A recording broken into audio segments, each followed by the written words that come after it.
Pregnancy के 5वें-6वें हफ्ते से ही काफ़ी महिलाओं को मचलाहट उल्टी की शिकायत शुरू हो जाती है। एज अ गायनेकोलॉजिस्ट हम तो यही चाहते हैं कि आपको थ्रू आउट प्रेगनेंसी कोई तकलीफ़ ना हो और आप अपने प्रेगनेंसी को फुल्ली एंजॉय कर सको। पर इसके लिए ये जानना बहुत ज़रूरी है कि क्या मचलाहट उल्टी होना स्वाभाविक है, इसके क्या कारण होते हैं और ऐसी कौन सी कंडीशंस हैं जिसमें इमरजेंसी में आपको डॉक्टर के पास जाना होगा।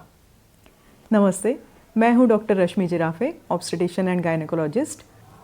प्रेगनेंसी के दरमियान होने वाले मचलाहट उल्टी को हम लोग मॉर्निंग सिकनेस कहते हैं। जनरली क्या होता है, थ्रू आउट नाइट कुछ खाया हुआ नहीं रहता है और मॉर्निंग में उठते बराबर हाइपोग्लाइसेमिया हो जाता है।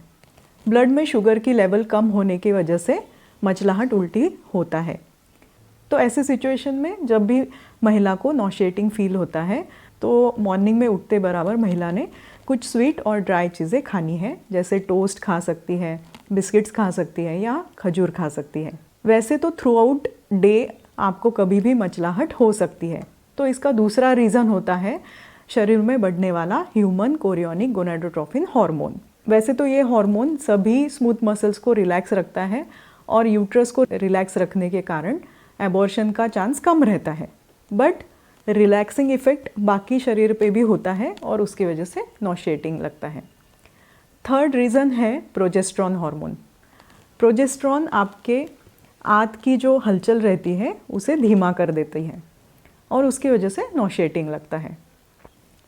तो अब हम जानेंगे कि अगर महिला को नौशिया वॉमिटिंग होता है तो उसने घर पे क्या खबरदारी लेनी चाहिए।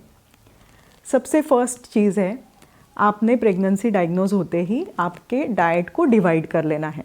यानी एक ही बार बहुत सारा खाना खाने से अच्छा है कि आप 2-2 घंटे में थोड़ा थोड़ा खाना खाएं। उसमें आप भरपूर फल, सब्जियां और सलाद ये ले सकते हैं, बट जनरली आपको स्पाइसी चीज़ें और पैक्ड फूड अवॉइड करना होगा।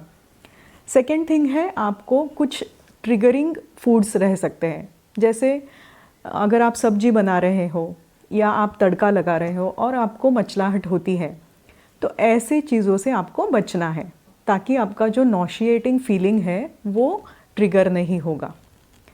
थर्ड महत्वपूर्ण चीज़ ये है कि आपको डिहाइड्रेशन से बचना है। डिहाइड्रेशन मतलब जो शरीर में पानी की मात्रा होती है वो कम हो जाती है। अगर प्रेगनेंसी में आपको बार बार उल्टी हो रही है, अगर आपका शरीर का पानी कम हो रहा है तो ये अलार्मिंग साइन होता है। इसीलिए आपको थोड़ी थोड़ी मात्रा में पानी पीते रहना है। आप नारियल पानी पी सकते हो, आप जिंजर पानी पी सकते हो, उससे आपका नॉशिएटिंग कम हो जाएगा।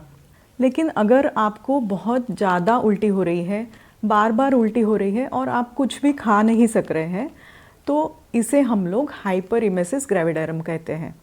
ऐसे सिचुएशन में मदर का ग्लूकोज लेवल बहुत कम हो जाएगा, उसके पानी की मात्रा भी कम हो जाएगी और उसे थकावट, चक्कर और बहुत ही वीकनेस महसूस होगा। तो ये कंडीशन है जब आपको तुरंत डॉक्टर के पास जाना है। ऐसे कंडीशन में डॉक्टर आपको ग्लूकोज की सलाइन लगाएंगे और आपके डिहाइड्रेशन को और ग्लूकोज की जो लेवल कम हुई है उसको ट्रीट करेंगे। कभी कभी किसी किसी पेशेंट में मचलाहट उल्टी के साथ साथ थोड़ा सा ब्लीडिंग भी हो सकता है या उसे पेट में सीवियर पेन हो सकता है। तो ये सिचुएशन भी है जो इमरजेंसी है, आपको तुरंत डॉक्टर के पास जाना है।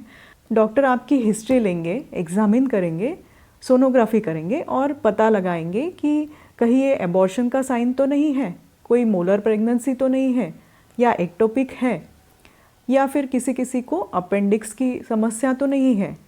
तो इसीलिए हमेशा याद रखिए कि सिर्फ नौशिया वॉमिटिंग है तो डरने जैसा कुछ नहीं है, बट नौशिया वॉमिटिंग के साथ अगर आपको पेट दर्द है, ब्लीडिंग है तो तुरंत आपने डॉक्टर के पास जाना है और ट्रीटमेंट शुरू करनी है। अगर ये इन्फॉर्मेशन आपको यूज़फुल लगती है तो मेरे यूट्यूब चैनल को ज़रूर सब्सक्राइब कीजिए, क्योंकि स्वस्थ महिला ही सशक्त परिवार बनाती है। Thank you.